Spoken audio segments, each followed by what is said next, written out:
അസ്സലാമു അലൈക്കും വറഹ്മത്തുള്ളാഹി വബറകാതുഹു. റിയാദുസ് സാലിഹീൻ 212. ബിസ്മില്ലാഹിർ റഹ്മാനിർ റഹീം. അൽഹംദുലില്ലാഹി റബ്ബിൽ ആലമീൻ. അല്ലാഹുമ്മ സ്വല്ലി വസല്ലിം വബാരിക് അലാ സയ്യിദിനാ മുഹമ്മദ് വഅലാ ആലിഹി വസഹ്ബിഹി വമൻ തബിഅഹും ബിഇഹ്സാനിൻ ഇലാ യൗമിദ്ദീൻ. അമ്മാ ബഅദ്. ബാബും ഫി ഫളിൽ ജൂഇ. വിശപ്പിന്റെ ശ്രേഷ്ഠതയെ സംബന്ധിച്ച് പറയുന്ന അധ്യായം. ഖുശൂനത്തിൽ ഐഷി, പരുക്കൻ ജീവിതത്തിന്റെ പ്രാധാന്യത്തെ സംബന്ധിച്ചും ആഡംബരപൂർണമല്ലാത്ത ജീവിതം, അതിനാണ് ഖുശൂനത്തുൽ ഐഷി എന്ന് പറയുന്നത്. വൽത്തിസാരി അലൽ ഖലീലി മിനൽ മഅകൂലി, ഭക്ഷിക്കപ്പെടുന്ന വസ്തുക്കളിൽ നിന്ന് അല്പത്തിന്റെ മേലിൽ ചുരുക്കുന്നതിന്റെ ശ്രേഷ്ഠതയെ സംബന്ധിച്ചും വൽ മശ്റൂബി, കുടിക്കുന്നതിൽ നിന്നും വൽ മൽബൂസി, ധരിക്കുന്നതിൽ നിന്നും അല്പം മാത്രം ഉപയോഗിക്കുന്നതിന്റെ ശ്രേഷ്ഠത.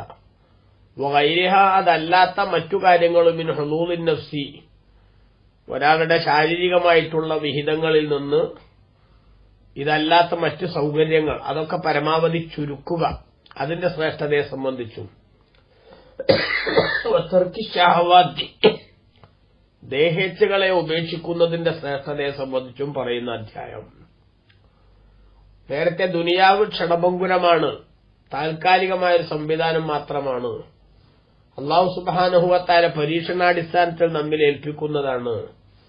അതിലേക്ക് തന്നെ നമ്മൾ എല്ലാ ചിന്തയും ശ്രദ്ധയും കൊണ്ടുപോവുകയും മനസ്സിൽ അതിന് ഇടം നൽകുകയും ചെയ്യുന്ന അവസ്ഥയുണ്ടാകുന്നത് അപകടകരമാണ് എന്നൊക്കെ സൂചിപ്പിച്ചല്ലോ.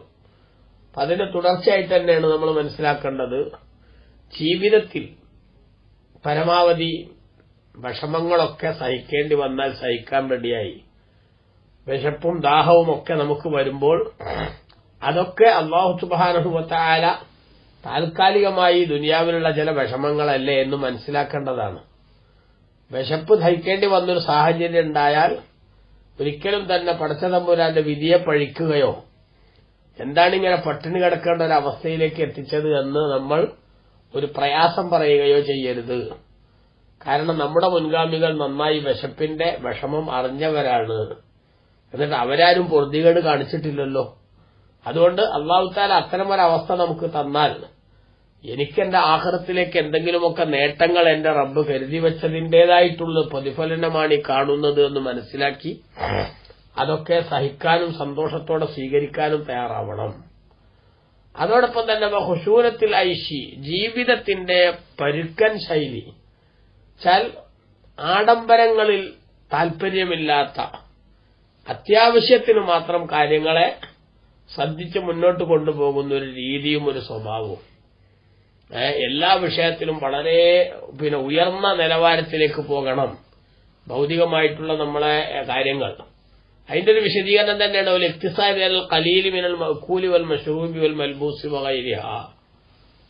വസ്ത്രം, അതേപോലെ തന്നെ പാനീയം, അതുപോലെ തന്നെ ഭക്ഷണം, ഇതിൽ നിന്ന് അല്പത്തിന്റെ പേരിൽ ചുരുക്കുക. തീരെയില്ലാതെ പറ്റില്ലല്ലോ. അപ്പോ നഗ്നത മറക്കാൻ ആവശ്യമായ വസ്ത്രം, അതേപോലെ തന്നെ ദാഹം തീരാനാവശ്യമായ പാനീയം, വിശപ്പ് ഒരു സഹിക്കാവുന്ന പരുവത്തിലെത്തുന്ന വിധത്തിലുള്ള ഭക്ഷണം, ഇതിൽ ഒതുക്കണം. അല്ലാതെ കഴിച്ചതിന്റെ മേലെ വീണ്ടും കഴിച്ച് വയറൊരിക്കലും കാലിയാവാത്തൊരവസ്ഥ ഉണ്ടാക്കരുത്. ഇനി എന്തെങ്കിലും കഴിക്കാൻ സാധിക്കാത്ത വിധം വയറ് ഫുള്ളാക്കിയിട്ടുണ്ടോ എന്ന് ഉറപ്പുവരുത്തുന്ന രീതിയും ഉണ്ടാവരുത്. അതൊക്കെ വലിയ പ്രധാനപ്പെട്ട കാര്യങ്ങളാണ് എന്ന് സൂചിപ്പിക്കുന്ന. അതുപോലെ തന്നെ നമ്മുടെ താൽപര്യങ്ങൾ, ദേഹേച്ഛകൾ അതിന് വഴങ്ങിക്കൊടുക്കരുത് എന്നും പറയുന്ന അധ്യായം. ഖാലല്ലാഹു തആല, അല്ലാഹു പറഞ്ഞു, فخلف من بعدهم خلف أضاعوا الصلاة واتبعوا الشهوات فسوف يلقون غيا إلا من تاب وآمن وعمل صالحا فأولئك يدخلون الجنة ولا يظلمون شيئا. മഹാന്മാരായ അമ്പിയായിന്റെ പലരുടെയും ചരിത്രം രേഖപ്പെടുത്തിയതിനു ശേഷം സൂറത്തു മറിയമിന്റെ 59-60 സൂക്തങ്ങളിൽ അല്ലാഹു പറയുകയാണ്, ഫഖലഫ മിൻ ബഅദിഹിം, നേരത്തെ നമ്മൾ പറഞ്ഞ സാത്വികരായ മഹാന്മാർക്കു ശേഷം പ്രതിനിധികളായി പകരക്കാരായി വന്നു ഖൽഫുൻ, ഒരു തലമുറ. ആ തലമുറയുടെ സ്വഭാവം എന്തായി? അളാഉസ്സലാ, അവർ നിസ്കാരം പാഴാക്കി കളഞ്ഞു. നിസ്കാരം പാഴാക്കുക എന്ന് പറഞ്ഞാൽ തീരെ നിസ്കരിക്കാണ്ടക്കുന്നതിനെ പറ്റിയാണെന്നും അതല്ല സമയത്ത് നിസ്കരിക്കാൻ ശുഷ്കാന്തി കാണിക്കാത്തതിനെ പറ്റിയാണെന്നും ഒക്കെ അഭിപ്രായമുണ്ട്. തീരെ നിസ്കരിക്കാത്ത അവസ്ഥയിലേക്ക് നിസ്കാരം തന്നെ മറന്നുപോയ ആളുകൾ അവരെന്തായാലും അതിൽ പെടും. എന്നാൽ അവര് മാത്രമല്ല, തോന്നുമ്പോ സ്വല്ലികളും പെടും. അതാണ് ഇബ്നു കസീറൊക്കെ അവിടെ രേഖപ്പെടുത്തിയിട്ടുള്ള നിസ്കാരത്തെ പാഴാക്കുക എന്ന് പറഞ്ഞതിൽ എന്തുകൂടിയുണ്ട്? സമയത്ത് നിസ്കരിക്കാൻ ശുഷ്കാന്തി കാണിക്കാത്തവരൊക്കെ ഈ പറഞ്ഞ ആക്ഷേപത്തിന്റെ പരിധിയിൽ വരികയാണ്. കാരണം നിസ്കാരത്തിന്റെ കാര്യം അത്ര ഗൌരവമുള്ള വിഷയമാണല്ലോ. മുഅ്മിനായ മനുഷ്യന്റെ ഈ ഐഡന്റിറ്റിയുടെ ഭാഗമാണല്ലോ നിസ്കാരം. കുഫറിന്റെയും ഈമാനിന്റെയും ഇടയിലുള്ള ഒരു പ്രധാനപ്പെട്ട വേർതിരിവാണ് നിസ്കാരം എന്ന് നബി സല്ലല്ലാഹു അലൈഹി വസല്ലം തങ്ങൾ പഠിപ്പിച്ചിട്ടില്ലേ? ആ നിസ്കാരം എങ്ങനെങ്കിലും നിസ്കരിച്ചാൽ മതിയോ? സമയബന്ധിതമായി നിർവഹിക്കണം. ഇന്നസ്സലാത്ത കാനത് അലൽ മുഅ്മിനീന കിതാബൻ മൗഖൂതാ. സമയബന്ധിതമായി നിർവഹിക്കാൻ നിർദ്ദേശിക്കപ്പെട്ടിട്ടുള്ള ഒരു കാര്യമാണല്ലോ നിസ്കാരം. അവിടെ അതാതിന്റെ സമയത്ത് നിർവഹിക്കണം. നമുക്ക് തോന്നുമ്പോൾ നിസ്കരിച്ചാൽ പറ്റൂല. അപ്പൊ തീരെ നിസ്കരിക്കാണ്ടക്കുന്നതും സമയത്ത് കൃത്യമായി നിസ്കരിക്കാണ്ടക്കുന്നതൊക്കെ നിസ്കാരം പാഴാക്കുക എന്നതിന്റെ പരിധിയിൽ വരുന്ന ചാർജുകളാണ് എന്ന് മനസ്സിലാക്കണം. അങ്ങനത്തെ ഒരു തലമുറ ഈ മഹാന്മാർക്കു ശേഷം വന്നു.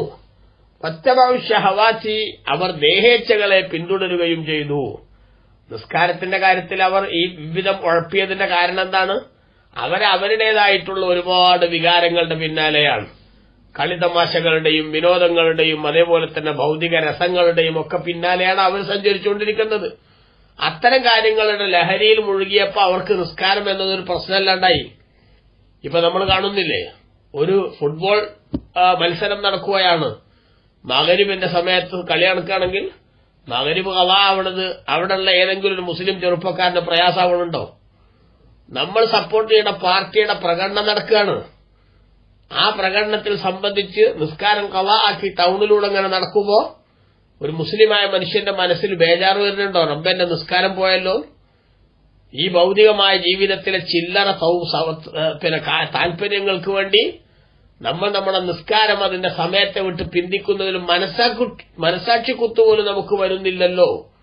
അതൊക്കെ ഈ പറഞ്ഞ ആക്ഷേപത്തിന്റെ ഭാഗമായിട്ട് വരുന്നു മനസ്സിലാക്കണം. അതേപോലെ കല്യാണം നടക്കുന്നു.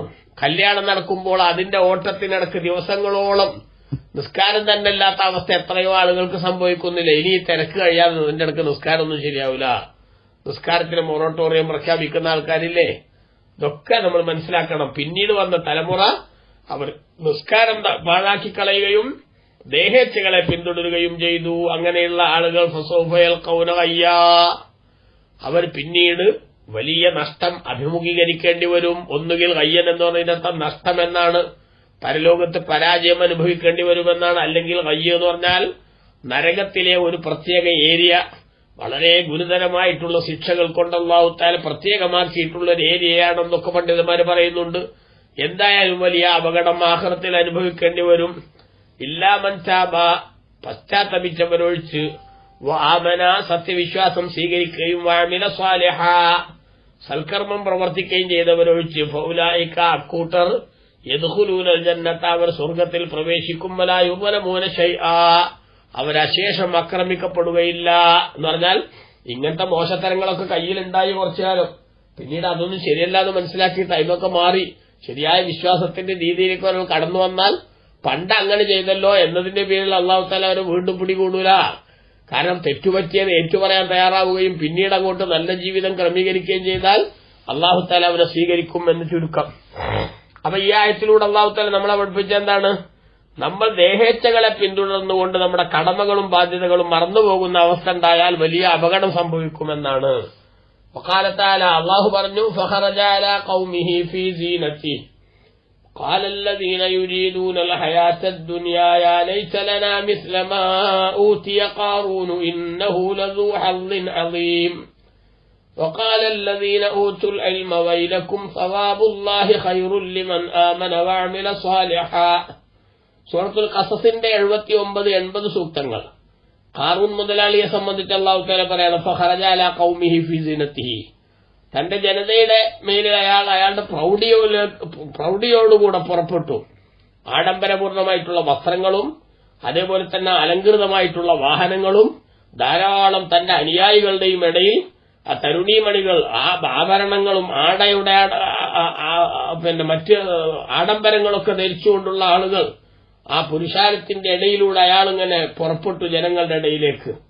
ആ രംഗം കണ്ടപ്പോ കാലല്ലദീന യുരീദൂനൽ ഹയാത്തദ് ദുനിയ, ഭൗതിക ജീവിതം ഉദ്ദേശിക്കുന്ന ആളുകൾ, ദുനിയാവിനെ മനസ്സിലേക്ക് കയറ്റിയിട്ടുള്ള ആളുകൾ പറഞ്ഞു, യാ ലൈതലനാ മിസ്ലമാ ഊതിയ ഖാറൂൻ, ഖാറൂൻ മുതലാളിക്ക് നൽകപ്പെട്ടതുപോലത്തെ ഭാഗ്യം നമുക്കും നൽകപ്പെട്ടെങ്കിൽ എത്ര നന്നായിരുന്നു. ഇന്നഹു ലദു ഹല്ലിൻ അളീം, അദ്ദേഹം വലിയ ഭാഗ്യവാനാണ് എന്ന് പറഞ്ഞു. എന്നാൽ വഖാലല്ലദീന ഊത്തുൽ ഇൽമ, വിജ്ഞാനം നൽകപ്പെട്ട ശരിയായ ചിന്താശേഷിയുള്ളവർ പറഞ്ഞു, വൈലക്കും, നിങ്ങൾക്ക് നാശം സംഭവിച്ചു പോകും. സവാബുല്ലാഹി ഖൈറുൽ ലിമൻ ആമന വഅമില സ്വാലിഹാ, അള്ളാഹുവിന്റെ പ്രതിഫലം ആണ് വിശ്വസിക്കുകയും സൽക്കർമ്മം ചെയ്യുകയും ചെയ്യുന്ന ആളുകൾക്ക് ഉത്തമമായത്. ഇത് ദുനിയാവിന്റെ പകിട്ടാണ്, ദുനിയാവിന്റെ പ്രൗഢിയാണ്. ഇതൊക്കെ നിമിഷ നേരം കൊണ്ട് തകർന്നു പോകും. അതേസമയത്ത് എന്നെന്നും ജീവിക്കുന്ന പരലോകത്തേക്കുള്ള വിജയത്തിനാവശ്യമായ പദ്ധതികൾ തയ്യാറാക്കുന്നതിലാണ് മഹത്വം. അതാണ് യഥാർത്ഥ വിജയമെന്ന് അവർ കാര്യഗൌരവമുള്ളവർ ഉണർത്തിക്കൊടുത്തു എന്ന്. അപ്പോ ഭൗതിക ജീവിതത്തിന്റെ പ്രൗഢിയിൽ കണ്ണു മഞ്ഞളിച്ചു പോകണ്ട എന്ന് ചുരുക്കം. വഖാലത്തആല, അല്ലാഹു പറഞ്ഞു, സുമ്മല തുസ്അലുന്ന യൗമഇദിൻ അനിൻ നഈം, പിന്നീട് ആ ദിനത്തിൽ നിങ്ങൾക്ക് നൽകപ്പെട്ട സുഖങ്ങളെ സംബന്ധിച്ച് ചോദിക്കപ്പെടും. ദുനിയാവിൽ നമ്മൾ എന്തൊക്കെ സൗഭാഗ്യങ്ങളും സുഖങ്ങളും അനുഭവിച്ചാലും ആ അനുഭവങ്ങളെ സംബന്ധിച്ചെല്ലാം അതിന് നമ്മുടെ ശുക്റിന്റെ അളവ് എത്രയായിരുന്നു എന്ന് റബ്ബിന്റെ കോടതിയിൽ ചോദ്യം ചെയ്യപ്പെടും. അതുകൊണ്ട് ധാരാളമായി ദുനിയാവിന്റെ സുഖങ്ങൾ വരുമ്പോൾ പേടിക്കണം, പടച്ചോനെ ഇതിനൊക്കെ ഞാൻ ഹിസാബ് പറയണല്ലോ എന്ന് ചിന്തിക്കണം എന്ന്. വഖാലത്തആല, അല്ലാഹു പറഞ്ഞു, മൻ കാന യുരീദുൽ ആജിലത അജ്ജൽനാ ലഹു ഫീഹാ മാ നശാഉ ലിമൻ നുരീദ് ثم جعلنا له جهنم يصلاها مذموما مدحورا.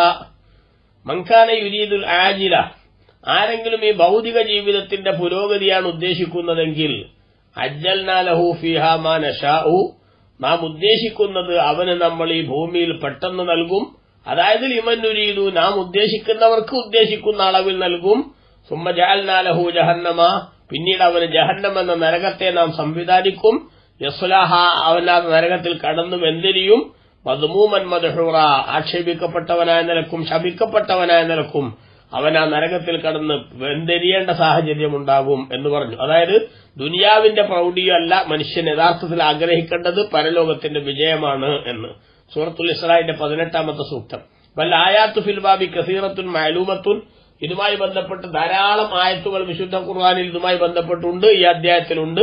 തൽക്കാലം ഇവിടെ മാത്രം ഇതിൽ ചുരുക്കുകയാണ് എന്ന്. വസല്ലല്ലാഹു അലാ മുഹമ്മദിൻ വഅലിഹി വസഹ്ബിഹി വസല്ലം. വൽഹംദുലില്ലാഹി റബ്ബിൽ ആലമീൻ. അസ്സലാമു അലൈക്കും വറഹ്മത്തുള്ളാഹി.